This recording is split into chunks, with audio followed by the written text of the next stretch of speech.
Después de la Segunda Guerra Mundial, los Estados Unidos pasaron a ser la principal potencia, tanto desde el punto de vista militar como económico y político. En julio de 1944, cuando la Segunda Guerra Mundial estaba prácticamente definida, se realizó una conferencia monetaria y financiera con asistencia de 730 delegados de las 44 naciones aliadas en el conflicto. Fue en el Hotel Mount Washington, ubicado en Bretton Woods, New Hampshire, en los Estados Unidos, buscando regular el orden monetario y financiero internacional después de la conclusión de la guerra. Estas fueron las bases para la creación del Banco Mundial y del Fondo Monetario Internacional.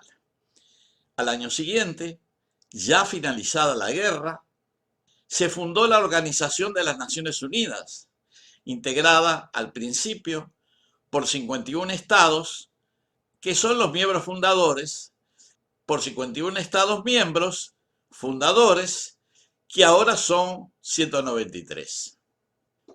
Tanto el Banco Mundial como el Fondo Monetario Internacional, así como la propia ONU, establecieron sus sedes en los Estados Unidos, donde todavía se encuentran. Actualmente el Banco Mundial, por ejemplo, tiene su sede en 1818 Calle H, noroeste, Washington, y está integrado por 189 países.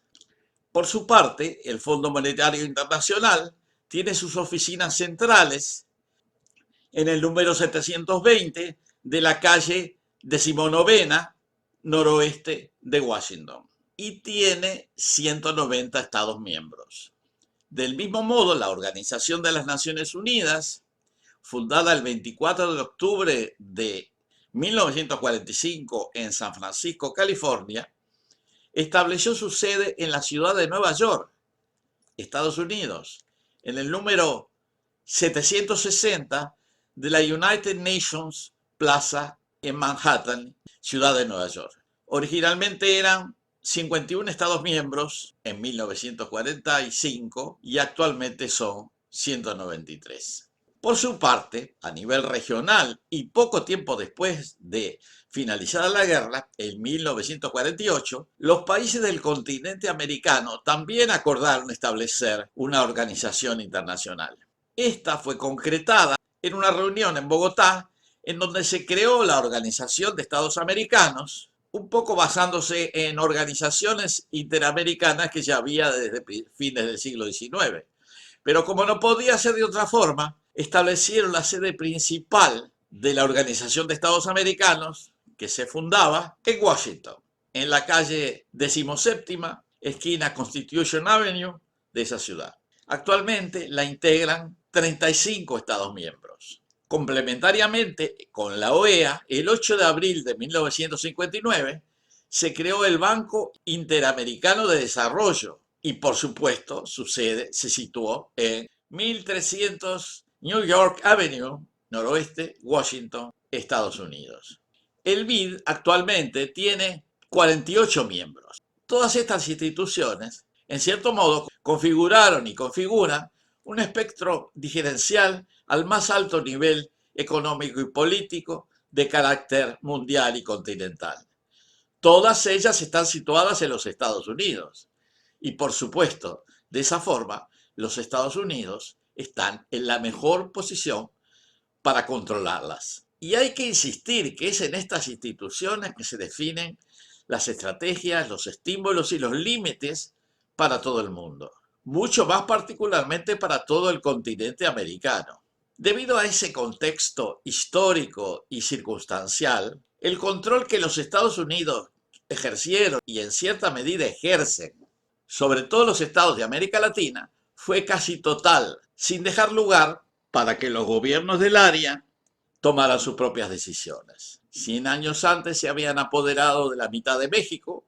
A partir de 1898 ocuparon Cuba por más de 2 décadas. Haití también fue ocupada desde 1915 a 1934. La ocupación en la República Dominicana duró 8 años, de 1916 a 1924. Y Puerto Rico, que fue ocupada en 1898, todavía está siendo ocupada, 123 años después. En 1903 los Estados Unidos promovieron la separación de Panamá de Colombia, con el fin de construir el canal interoceánico, incluyendo una franja territorial a ambos lados del mismo. En ese periodo definieron e incluso designaron directamente a la mayor parte de los gobiernos de Mesoamérica, oponiéndose sangrientamente a los intentos revolucionarios que ocurrieron, incluyendo la Revolución Mexicana de la década de 1910 a 1920 y la Revolución Sandinista en Nicaragua de 1927 a 1933. Con la creación de la OEA, las políticas de los Estados Unidos con relación a América Latina no cambiaron. Los funcionarios de la OEA actuaron como si ocuparan una secretaría de menor nivel en el propio gobierno de los Estados Unidos. En 1954, los Estados Unidos derrocaron al gobierno progresista de Jacobo Arbenz en Guatemala. Y pocos años después, en 1961, intentaron dar un golpe en Cuba, donde un gobierno revolucionario liderado por Fidel Castro se había establecido hacía ya 2 años. Los intentos prosiguieron en los siguientes años. Invadieron la República Dominicana en 1965 contra otro gobierno que no era de su agrado. Iniciaron una guerra para derrocar a un gobierno revolucionario en Nicaragua de 1979 a 1990, cosa que lograron solo parcialmente. También invadieron la pequeña isla de Grenada en 1983 para desplazar un gobierno que les producía incomodidad.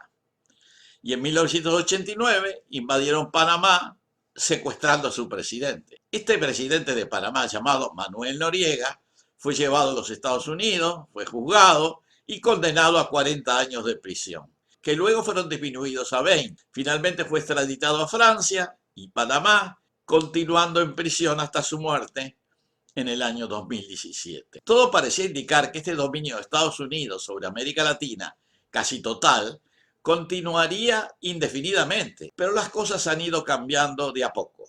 Increíblemente, el gobierno de la Revolución Cubana lleva 63 años resistiendo sanciones y sabotajes. En el año 1998 hubo un cambio de gobierno en Venezuela, tras el cual asumió Hugo Chávez, que era un presidente claramente contrario a los intereses de los Estados Unidos. Y también su continuador, luego de la muerte de Chávez, de Nicolás Maduro, que también resiste a pesar de los sabotajes y sanciones. Y al mismo tiempo, Nicaragua está volviendo a sus raíces revolucionarias sandinistas. Para continuar debilitando el control estadounidense en los últimos años, recientemente, la izquierda ganó varias elecciones. Primero en México con Andrés Manuel López Obrador, luego en Bolivia con Evo Morales y Luis Arce, también en Argentina con Alberto Fernández y más recientemente en Chile con Gabriel Boric, en Perú con Pedro Castillo y en Honduras con Xiomara Castro. En estos momentos se piensa que Brasil y Colombia están a punto de cambiar sus gobiernos, eligiendo líderes con claras orientaciones progresistas que podrían seguir expandiendo esta tendencia. La evolución política parece no detenerse, más bien se acelera. Ningún país latinoamericano siguió a Estados Unidos y Europa en las sanciones a Rusia. Y ahora, recientemente, la mayoría de los estados latinoamericanos no asistieron o fueron reticentes en la cumbre continental organizada por los Estados Unidos en Los Ángeles. Parece que la influencia de los Estados Unidos en el subcontinente latinoamericano se está debilitando y que ya no hay esa presión todopoderosa, tanto económica como política, que fue la regla en el pasado. No sé si esta situación refleja el empoderamiento de los países latinoamericanos o el debilitamiento acelerado de la potencia norteamericana. Tal vez ambas cosas. No sabemos qué acontecerá en los próximos años, pero probablemente asistamos a una continuación de estos procesos. Y tal vez, ojalá, seamos testigos de una insubordinación radical e histórica de los americanos del sur, que tal vez puedan por fin, de esa manera, llegar a ser dueños de sus propios destinos.